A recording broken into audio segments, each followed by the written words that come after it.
Welcome back to the channel. So you're considering a move to the greater Charlotte area in 2025. Well, hold your horses. Don't quite pack your bags. Don't book that flight until we take a peek underneath the hood and you hear about a few things I want to go over today so you can be comfortable and confident in your decision to move to the greater Charlotte area. Because we're going to dive into 10 or 15 or so facts that you need to seriously consider before making that move to the greater Charlotte area. This is not me trying to keep you away from the greater Charlotte area, because Charlotte is truly a gem, but like any gem, it has some rough spots and some of these might surprise you. So let's dive right in. First thing I need to talk about is the traffic congestion. Now, there are times that Charlotte streets can feel like a racetrack and they're empty and you just can zip and zoom throughout the city. And I remember when I first moved to the greater Charlotte area, what was it, 2010-ish?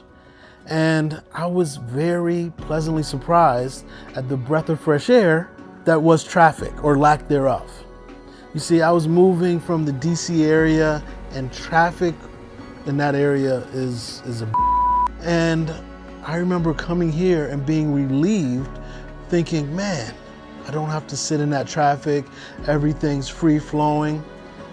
And now, 2024, late 2024, Charlotte traffic is not as bad as other major metropolitan cities. I don't want to exaggerate. It's not as bad as DC. It's not as bad as when I lived in LA. But is it as free flowing as it was back in 2010? Absolutely not. And it's a bit depressing. So my advice to you is, if you're going to be in traffic and you're thinking about moving to the Charlotte area, make sure you have a couple audiobooks handy or have a banging playlist ready to go, because the average commute time during rush hour here in the greater Charlotte area is just under 27 minutes. So patience is a key, and it is going to test your endurance. So buckle up and just enjoy the ride, because if you're moving to the greater Charlotte area during rush hour, you're gonna have at least a 30-minute commute. Now I wanna touch on the cost of living. Now, the cost of living in Charlotte almost has two different sides, because in the Charlotte area, in Charlotte proper, should I say, cost of living has gotten to be almost ridiculous. I remember being in certain neighborhoods in Charlotte and you can get a home for about $250,000, $200,000. Well, those same neighborhoods and those same homes are now going for about $600,000. And that's over the last, 10 years. So the cost of housing has gotten to be up there. And when you think about rent, I equate rent to the Charlotte area like that little kid who always has his hand out asking for more. And I can say that. I have a 5-year-old and I'm surprised that she hasn't come out here to bug me for something already. So don't be surprised if we get disturbed and I have to go do something. But just like that kid, landlords are, year after year, they have their hand out asking for more, because they understand that this area is in demand and they can raise the rental rates every single year, and they do so. Now, when I talk about it being a tale of two sides, is because while Charlotte proper prices have gotten to be ridiculous, the outskirts, the greater Charlotte area, prices are still relatively affordable. And that's what's bringing people to the area, because here in the greater Charlotte area, the median home price, I'm not talking about Charlotte proper, the greater Charlotte area, the median home price is around $360,000 to $380,000. Now, can you find a home that price in Charlotte proper? Most definitely. But it's not going to be new construction, and it's going to probably be smaller than what you expect it to be, and you're not going to have as much yard. Now, can you find diamonds in the rough? Most definitely. I found 2 this past summer for some clients. But typically, to be under 420,000 with significant land and a nice sized home interior, talking about 2,500 square feet or more, you're going to have to be outside of Charlotte proper.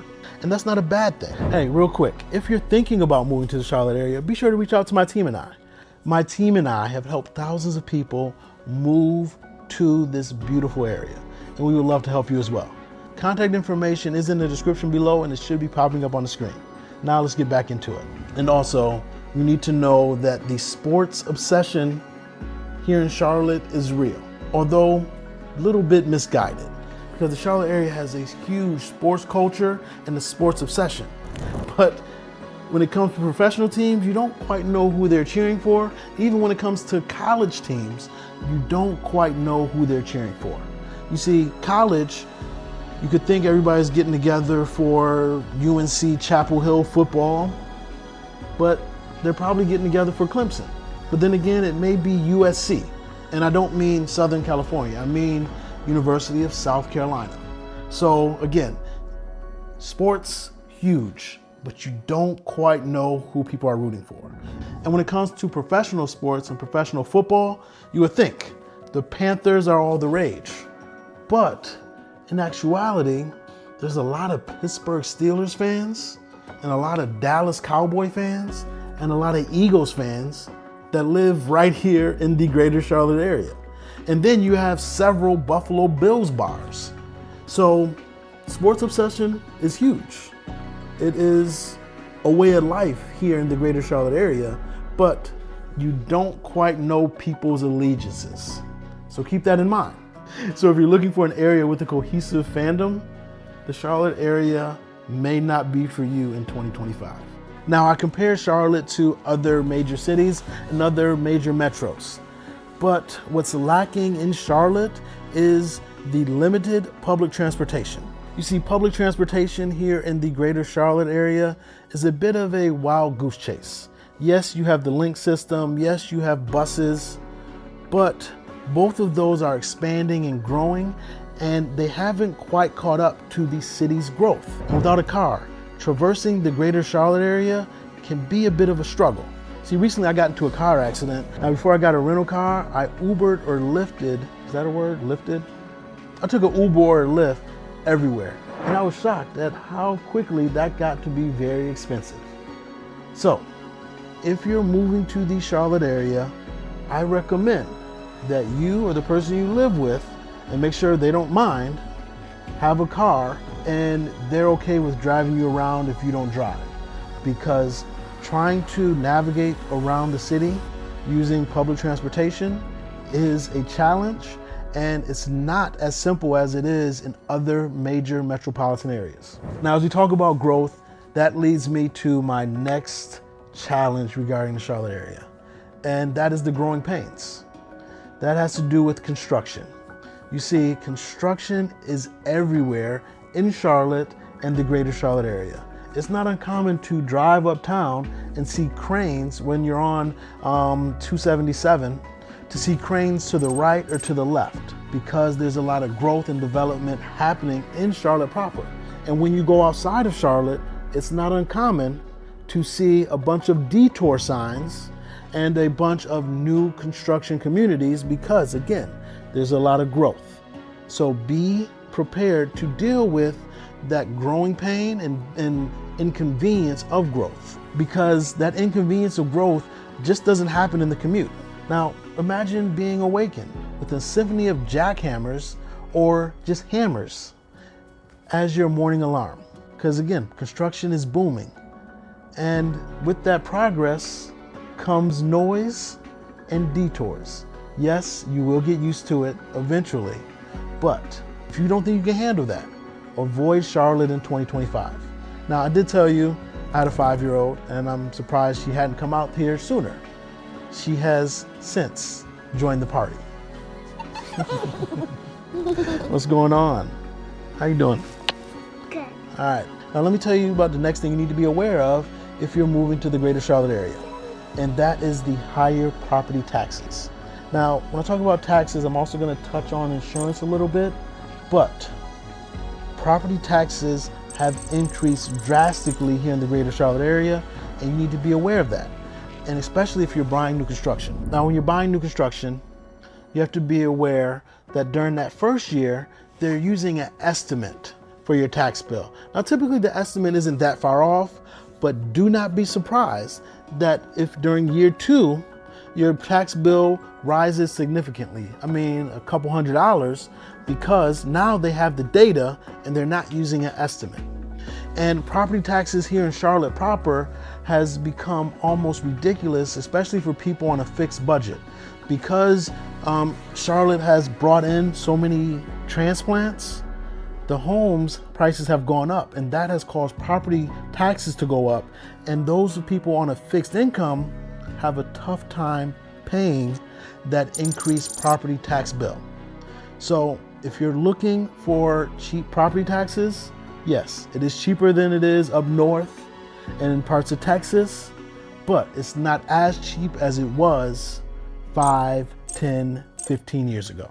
Now, if you're renting, don't think you're immune to the increased property taxes, because you better believe that if the landlord's property taxes go up, they're passing along that cost, that expense to you, the tenant.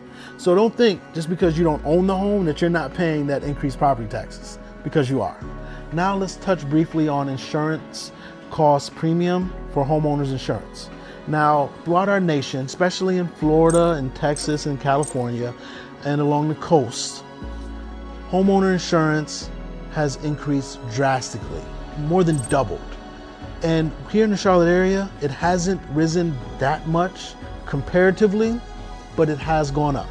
I can speak for myself. One of my homes in the greater Charlotte area, between property tax increases and insurance increases, the monthly mortgage went up about $400. Now, that's not normal. It's not typical, but it did happen one year. And I want to make sure you're aware of that. Come on. I got a twofer today. I got the little one and the big one to come join me during the video. So now I want to move on to talk about the limited entertainment options. Now, if you're coming from a major metropolitan area, you're gonna feel the limited entertainment options. But if you're coming from anywhere else in the country, Charlotte has plenty to do. Now, again, if you're coming from Houston, Dallas, Washington, D.C., Atlanta, New York, LA, yes, entertainment options will feel limited. But from anywhere else in the country, we have a lot to do compared to those areas. So if you're coming from a major metropolitan area, you may be used to having access to go out to places 24/7. Well, Charlotte definitely has a curfew. Now let's talk about weather as a whole. We need to talk about the drastic weather changes here in the greater Charlotte area.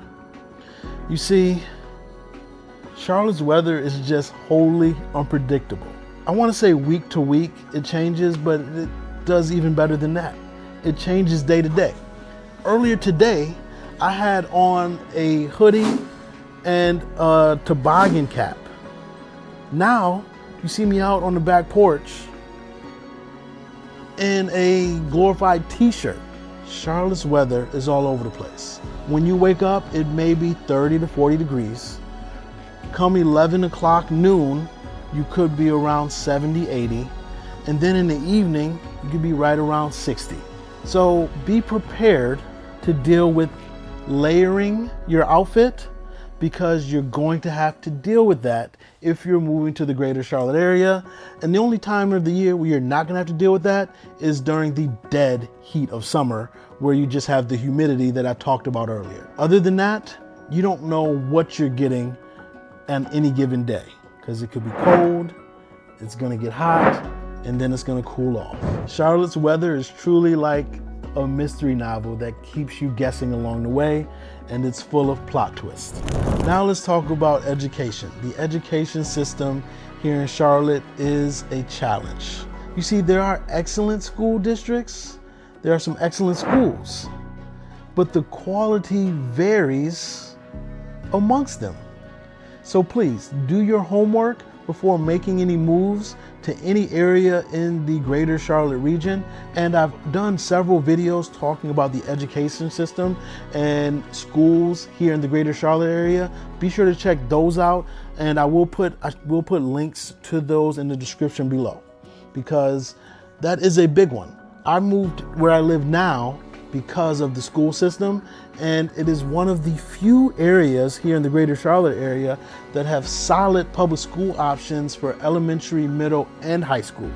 A lot of times you may have an excellent elementary school but an awful high school, or you may have a subpar middle school. It's all over the place. So please do your research, do your due diligence, and just remember, those areas with highly rated schools are typically going to cost a little more. And keep in mind, schooling starts at home. So teachers can be excellent, but if that is not being reinforced at the home, you're kind of wasting your money anyway. I want to move on to urban sprawl. Now, I was unfamiliar with that term until I lived in Raleigh during law school. Urban sprawl, what is that? It's when urban and suburban meet. And Charlotte has tentacles. It kind of spreads its wings. It extends, because Charlotte is not just Charlotte. Charlotte is Concord, it's Matthews, it's Mint Hill, it's Fort Mill, it's Tega Cay, it's Lake Wylie. You also have what? I'm forgetting one right now. You have Gastonia. That is all Charlotte. And that extends, now technically it's not Charlotte proper, but it's all Charlotte. And that extends commute times and adds more traffic, but it also gives you certain pockets where you can do different things, and each pocket has its own idiosyncrasies. And that's what I like about it, because while it may not be in your backyard, if you drive 15-20 minutes, you will find exactly what you're looking for. And as the city grows, yes, the green space that we all come to love is reduced some, but that's part of the growing pains and the urban sprawl that happens in a growing city. So there you have it. More than 10 reasons you should think twice about moving to Charlotte in 2025. But remember, every city has its quirks. And if you can handle the ones that I listed out here, Charlotte might be the perfect place for you. Don't forget to like this video, subscribe to the channel, and hit that bell icon for more insights into the greater Charlotte area, into housing, and into finance. I'm Sir Ashley, your real estate advisor. Talk soon.